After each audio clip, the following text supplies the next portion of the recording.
So he's saying that, for I don't understand my own action. He's talking about here understanding. So he said, Paul is saying that I don't understand my own action. Actually, Paul is not kind of like in the same shoe what he's writing, but Paul is writing for the church. That's how you feel, right?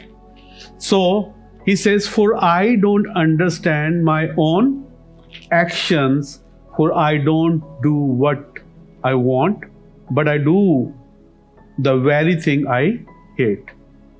So anybody has this kind of like a situation in their life? They are fighting against their flesh. All of us with these moments that we don't want to do something bad, but we are still doing it. Why? Because our flesh is sold under sin.